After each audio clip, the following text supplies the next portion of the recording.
निवडणूक आयोगाचं राष्ट्रवादीच्या राष्ट्रीय अध्यक्षा सुनेत्रा पवारांना पत्र. पक्ष घटनेतील बदलांबाबत लवकरात लवकर कागदपत्र सादर करायचे आदेश.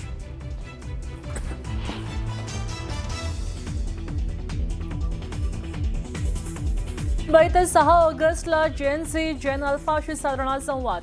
देशातल्या 100 पेक्षा जास्त शहरात 2000 विद्यार्थी कार्यक्रमात होणार सहभागी.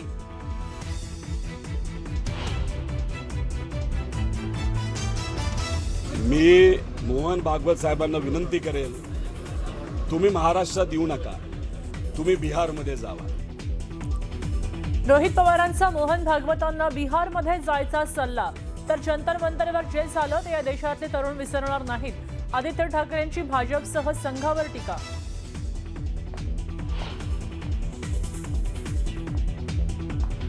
मातोश्रीवरच्या पदाधिकाऱ्यांच्या बैठकीत ठाण्यातल्या 2 गटात शाब्दिक बाचाबाची. उद्धव ठाकरेंचा संताप. सर्व पदाधिकाऱ्यांची केली कान उघडणी.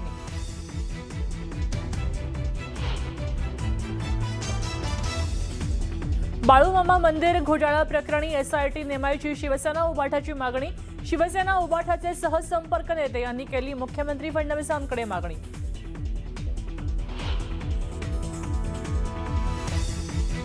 बाळूमामा मंदिर घोटाळा प्रकरणी एसआयटी नेमायची गोपीचंद पडळकरांची मागणी. तर आरोपींना फाशीची शिक्षा देण्याची सुद्धा पडळकरांची मागणी.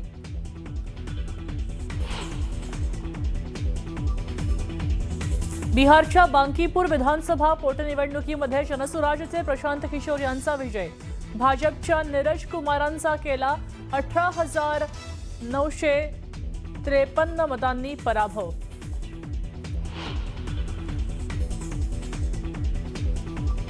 महिला कुस्तीपटांशी संबंधित लैंगिक छळाच्या प्रकरणात भाजप नेते ब्रजभूषण शरण सिंह यांची निर्दोष मुक्तता. निर्णयाला हायकोर्टात आव्हान देणार विनय फोगाटची पोस्ट.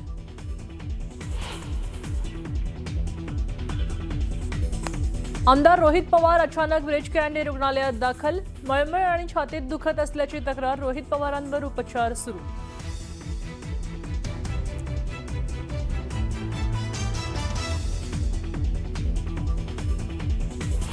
तर खडकवासला धरणातून 29,000 क्युसेक पाण्याचा विसर्ग केला जातोय. धरणातून पाणी सोडल्यानंतर शहरातील नद्यांची पाणी पातळी वाढली आहे. नदीपात्रात गाड्या अडकल्या आहेत. बाबा भिडे पूल वाहतुकीसाठी बंद करण्यात आलाय. तरी पुण्यातील दृश्य आहे जिथे बघा नदीपात्रांमध्ये पाणी वाढलंय आणि त्यामुळे अनेक जे पूल आहेत ते पूर्णपणे बंद करण्यात आले. खडकवासला धरणातून 29,000 क्युसेक पाण्याचा विसर्ग केला जातोय.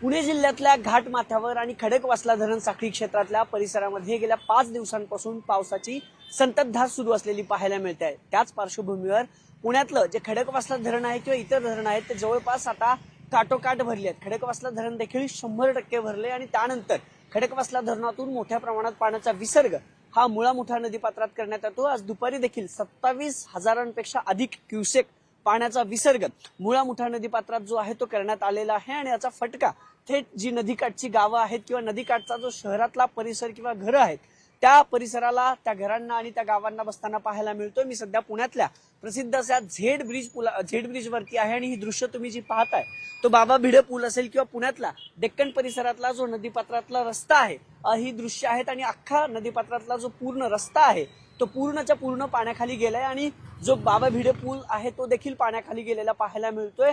नदीपात्रातले सगळे रस्ते आता वाहतुकीसाठी बंद करण्यात आलेले आहेत. खरं तर खडकवासला धरण साखळी क्षेत्रातून ज्यावेळेस पाण्याचा विसर्ग होतो तो याच मुळा मुठा नदीपात्रात होतो. याचा फटका शहरातले जे रस्ते आहेत किंवा शहरातली जी घरं आहेत त्या घरांना बसताना पाहायला मिळतोय. मोठ्या प्रमाणात वाहनं या नदीपात्रात दुपारी पार्क केलेली होती. या पाण्यामध्ये अनेक वाहनं अजूनही अडकलेली पाहायला मिळत आहेत. समोरची जी दृश्य आहेत ती जेसीबी, मोठा जेसीबी आहे तो देखील अर्धा पाण्याखाली गेलेला आहे. मोठ्या प्रमाणात पाण्याचा विसर्ग खडकवासला धरणातून सुरू आहे कारण गेल्या काही दिवसात मोठ्या प्रमाणात या सगळ्या परिसर जो आहे खडकवासला धरण साखळी क्षेत्रातला त्या खडकवासला धरणांना पावसाचा रेड अलर्ट होता आणि खडकवासला धरणासह वरसगाव, पानशेत ह्याही धरणामध्ये पाण्याचा मोठा साठा आता जमू लागलेला आहे. त्यामुळे ज्यावेळेस खडकवासला धरण 100% भरतं हा सगळा विसर्ग या नदीपात्रात होतो. ही दृश्य तुम्ही पाहताय, हा नदीपात्रातल्या रस्त्यातले लगतचे जी हॉटेल्स आहेत त्या हॉटेलमध्ये देखील आता मोठ्या प्रमाणात पाणी शिरले।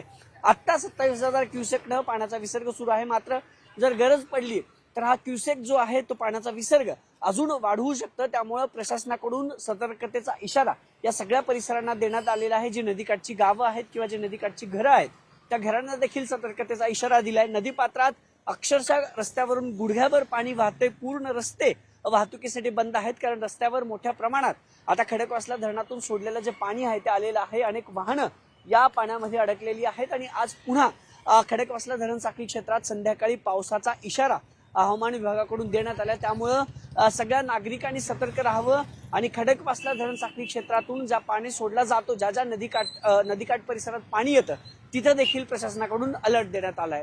कॅमेरा पर्सन सचिन हंचाटेसह अभिजित पोते, न्यूज 18 मराठी, पुणे। ते कल्याण एमआयडीसी विभागाने पावसानंतर धोक्याचा इशारा दिलाय। 14 गावांसह बदलापूर, उल्हासनगरला अलर्ट जारी करण्यात आलाय। विठ्ठलवाडी, कल्याण, डोंबिवलीला धोक्याचा इशारा देण्यात आलाय। ठाणे जिल्ह्यातील सर्व पर्यटन स्थळ बंद करण्याचे आदेश देण्यात आले। तर बारवी धरण ओव्हरफ्लो झालंय। धरणाचे दरवाजे कधीही उघडण्याची शक्यता आहे।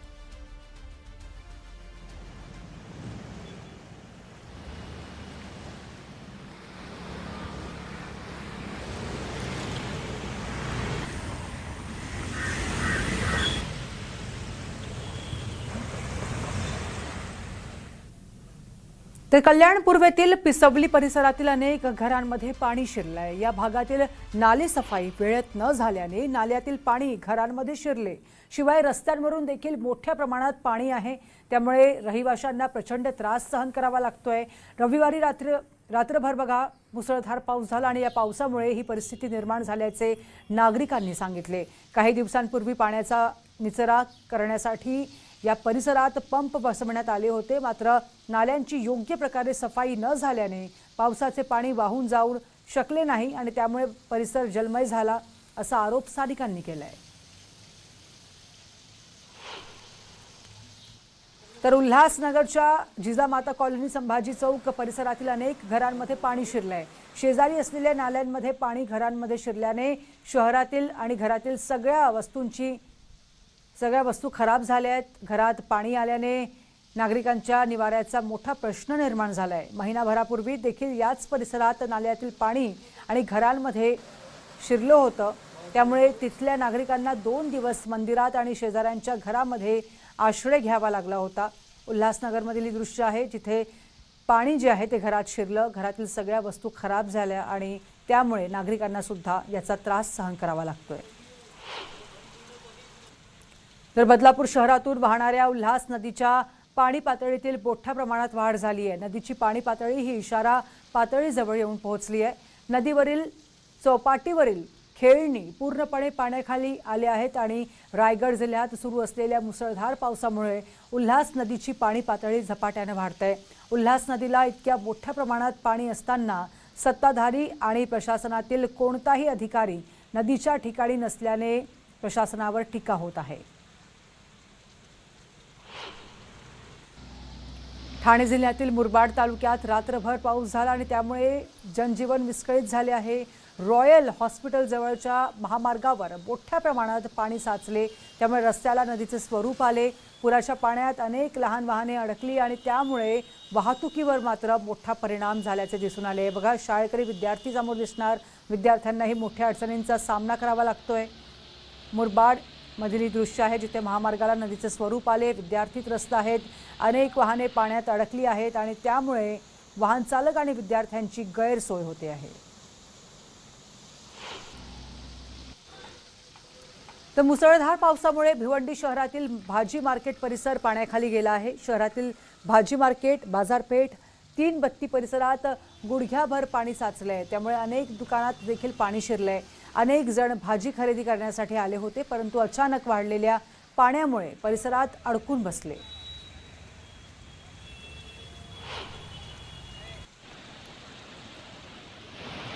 ठाणे जिल्ह्यातील शहापूर तालुक्यात संततधार पावसामुळे भातसा धरणाच्या पाणलोट क्षेत्रात पाण्याची आवक वाढली आहे। धरणाची पाणी पातळी नियंत्रित ठेवण्यासाठी भातसा धरणाचे 5ही दरवाजे 100 सेंटीमीटरने उघडण्यात आलेत। सध्या धरणातून 14,000 क्युसेक गतीने पाण्याचा विसर्ग सुरू आहे। दरम्यान नागरिकांनी सतर्क राहावं आणि प्रशासनाच्या सूचनांचं पालन करावं असं आवाहन करण्यात आलंय।